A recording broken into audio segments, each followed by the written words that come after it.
Shipmen were suddenly attacked on the ship by African slaves. Slaves who were shipmen to go out on deck to breathe the open air seized the opportunity and revolted en masse. More than 15 million Africans were kidnapped in the slave trade. Slaves were taken from the African continent by Europeans, crammed into ships as if they were livestock, and spent several months crossing the Atlantic Ocean.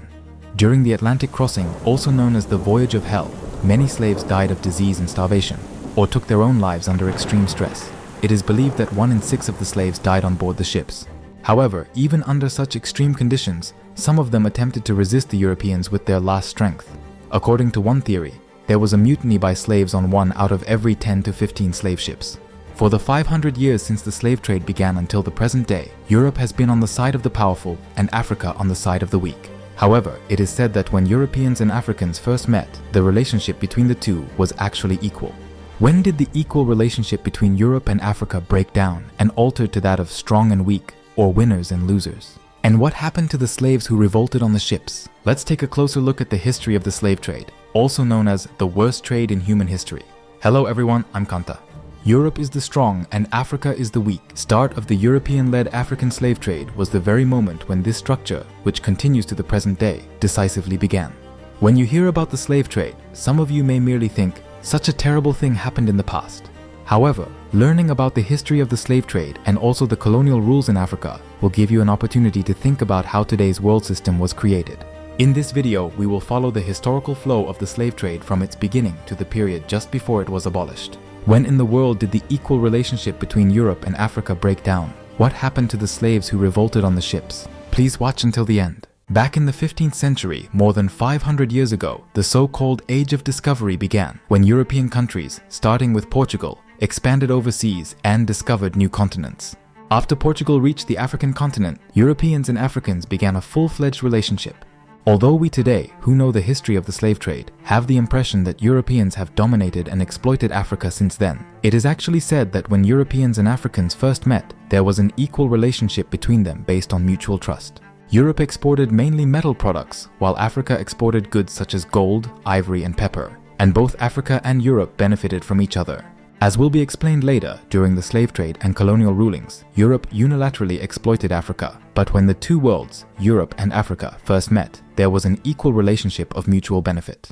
The first country to establish relations with Africa was Portugal. For example, in 1492, at the end of the 15th century, Portugal discovered the Congo River, which flows through the center of the African continent, and established close relationship with the Kingdom of Congo, which existed in the lower reaches of the Congo River at that time. Some of you may imagine that African people's lives of more than 500 years ago must have been living in the Stone Age. However, at that time, the Kingdom of Congo had an advanced governance structure with a royal court chief who served as governor, a Supreme Court judge, a police chief, and even a press secretary. Furthermore, each region was divided into provinces, and each provincial capital had its own governor, who collected taxes within its province and paid to the king. As such, a very advanced system of statecraft was created. Even in the eyes of the Portuguese who visited the Kingdom of Congo at that time, this highly developed country structure looked close to that of European countries. That is why Portugal and the Kingdom of Congo were on equal footing at the beginning of the contact between these two countries. A brotherhood was established between King Afonso, who ruled the Congo at the time, and King Manuel of Portugal. In the letters exchanged between the two kings, they expressed mutual respect for each other as brother kings. Around the beginning of the 16th century, the King of Benin, a country on the coast of the Gulf of Guinea in Western Africa, sent an ambassador to Portugal as well. A Portuguese of the same time period left a report about this Beninese ambassador as follows. This ambassador was a man of sharp eloquence and a clever man by nature. In Portugal, a great banquet was held for him. He was shown various fine goods of Portugal. He returned to his country on a Portuguese ship. On his return to Benin, the King of Portugal presented him and his wife with costly clothes, and also presented rich gifts to the King of Benin. Since the early trading period between the Kingdom of Congo and Portugal, slaves were exported from the Congo to Portugal. However, the slaves supplied by the Kingdom of Congo during this period were prisoners of war and other captives captured after losing a war, which had been the traditional way of supplying prisoners of war as slaves practiced until then. The practice of enslaving prisoners of war existed not only in Africa, but also in Europe and other regions, and was essentially different from the indiscriminate slave hunting which took place during the slave trade period that followed. Therefore, to the criticism that slavery existed in Africa even before the slave trade began, we can answer that the nature of slavery in that period was different from those in the slave trade period.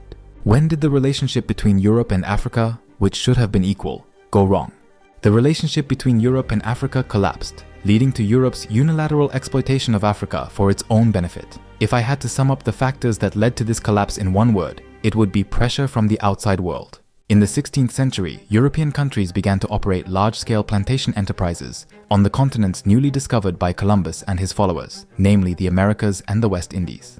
Cultivating large quantities of crops on plantations requires a huge amount of labor. At first, indigenous people were employed, but the local labor force alone proved to be too limited, as many of them died from pathogens introduced by Europeans, and they were found to be unsuitable for the strenuous work of plantation farming. So the Europeans came up with the idea of importing slaves from the distant African continent to cover the need for labor on their plantations.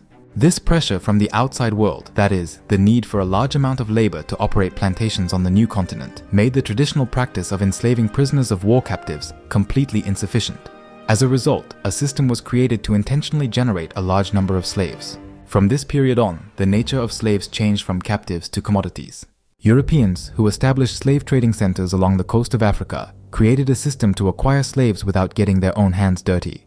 Precisely, they gave weapons and rewards to those who followed the Europeans and forced them to attack other peoples and collect large numbers of slaves, a practice known as slave hunting. Slave hunts are said to have often taken place at night. Slave hunters raided villages where Africans lived, setting their houses on fire and burning them to round up all the Africans who escaped from their homes. Children and elderly who failed to escape were burned alive, burned to death, and those who rebelled were slaughtered without mercy.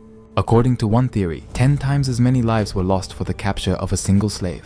The estimated number of Africans taken out through the slave trade was 12 million. In other words, about 120 million people, or 10 times that number, may have lost their lives during the slave trade. Africans captured by slave hunters were chained by the neck and legs, stuffed naked into slave ships, and transported as if they were livestock. After being taken out of the African continent by ship, the slaves were transported to the Americas and the West Indies, which were colonies of Europeans, over a period of nearly 2 months. During the voyage from Africa to the Americas, many slaves died of disease and starvation, or took their own lives under extreme stress. It is believed that 1 in 6 of the slaves packed aboard the ship died during the Atlantic crossing, also known as the Voyage of Hell. One of the most famous works by the English artist Turner is known as The Slave Ship. This work was exhibited in 1840 under the title, "Slavers Throwing Overboard the Dead and Dying, Typhon Coming On." Slaves at that time were only a commodity. On slave ships, if a slave died during the voyage, it was insured as a loss of merchandise.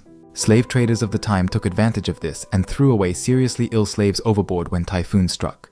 When Turner heard this story, he was outraged and painted this picture. At first glance, the painting appears to be nothing more than a ship being tossed about by the stormy sea caused by a typhoon. But if you look closely at the bottom of the painting, you can see limbs and chains sticking out from between the waves. This work illustrates how inhumane the slave trade was at that time. However, even among slaves in such harsh and extreme conditions, there were those who resisted European slave traders with their last ounce of strength. In 1750, when a slave ship carrying 350 African slaves reached its destination near the West Indies, the slaves who were allowed to go out on deck to breathe the open air seized the opportunity and revolted en masse. It is said that the captain and engineer piloting the slave ship were killed, and 15 crew members were thrown overboard. The slaves then attempted to escape by launching a boat from the ship. However, they didn't know well how to operate the boat, and the slaves had no geographical information. A commander on a nearby island heard the news that the slaves had mutinied and sent 100 soldiers in pursuit. Thus, eventually the slaves were captured again a few hours later. Besides this, it is said that instances occurred frequently in which slaves mutinied and took over ships. According to one theory, there was a mutiny by slaves on 1 out of every 10 to 15 slave ships. However, the African slaves who took over the ships faced even harsher consequences. Because they did not know how to maneuver the ships, they wandered around on the sea for days, many of them starving to death in the end. On the other hand, one incident in which the slaves revolted on board a ship eventually led to the subsequent movement for the abolition of slavery. This was the Amistad Incident. In 1839, a Spanish slave trading ship named Amistad was sailing along the Cuban coast. On board were dozens of black slaves captured on the west coast of Africa and several white shipmen. On Amistad, African slaves mutinied and took over the ship. After they murdered the captain and cook, they instructed the remaining crew to return the ship to Africa. The white crew, however, deceived their African counterparts and sailed Amistad along the coast of America. Eventually, Amistad was captured by the US Navy, and the slaves were once again chained and put in jail. A trial began in the US over the treatment of the black slaves aboard Amistad, and this trial over the Amistad Incident drew great public attention because intense controversies had been raised over black slavery in the US at the time. In those days, the slave trade was already prohibited by law in the United States. The trial over the Amistad Incident continued for several years, but eventually the Africans aboard Amistad were found to have been illegally transported from the African continent, and therefore they were legally recognized as free people, not slaves. The outcome of this trial gave support to the abolitionists' claims and led to the advancement of the abolition movement. There is a movie titled Amistad, directed by Steven Spielberg, describing the series of events regarding Amistad, so if you are interested, please watch the movie as well. Although captured slaves were set free in the Amistad Incident, most of the slave ship rebellions had tragic endings, with many of them being put down. Many slaves were treated so inhumanly that those who rebelled were massacred, and those who were sickly were thrown overboard. What is the significance of studying African history? First of all, studying the history of European exploitation of Africa, such as the slave trade, is inevitable for understanding various problems that Africa faces today, such as poverty. But that is not all. The history of the world has been written by people with power in most cases, not by the weak.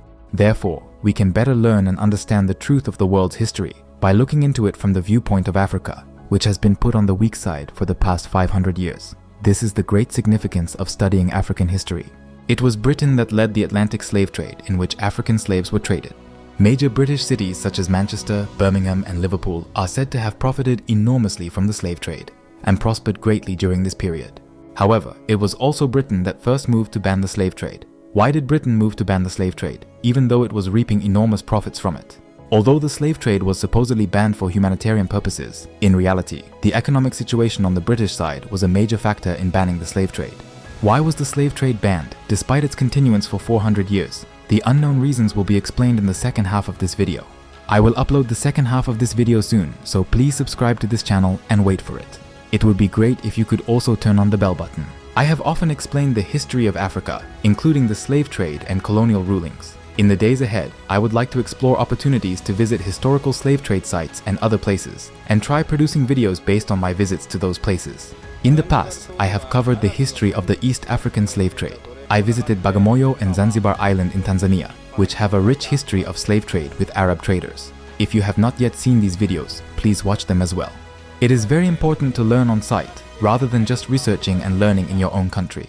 Visiting the actual sites, listening to the stories of local people, and breathing the same air make me feel what I have never felt before. Up to now, my activities have focused mainly on East Africa, but I would also like to visit West Africa someday, since Ghana and Senegal in West Africa are well known as historical slave trade sites. There are several graveyards of capitalism in Ghana, including a dumping ground for fast fashion exported from developed countries in the name of donation and recycling, so I would like to visit and see them with my own eyes. I would like to cover this topic in another video in the near future. We should never separate off such issues as something occurring in a distant world or something occurred in a remote past, but they are connected everywhere with our daily lives, politics and economics, and even with our thoughts and ideas that are called common sense. I want to be aware of this, think about it, and broaden my horizons as much as possible. That is how I see it. As I stated at the end of the video, by studying the history of Africa, which has always been put on the side of the weak for the last 500 years, you will be able to see the history of the world from a different perspective. I would like to continue helping you learn a new way of looking at the world. So if you felt that you have learned even a little bit from watching this video, your support by clicking the like button would greatly encourage me. If you have not yet subscribed to this channel, please also subscribe to this channel and continue learning together with me. Thank you again for watching to the end. See you again in the next video.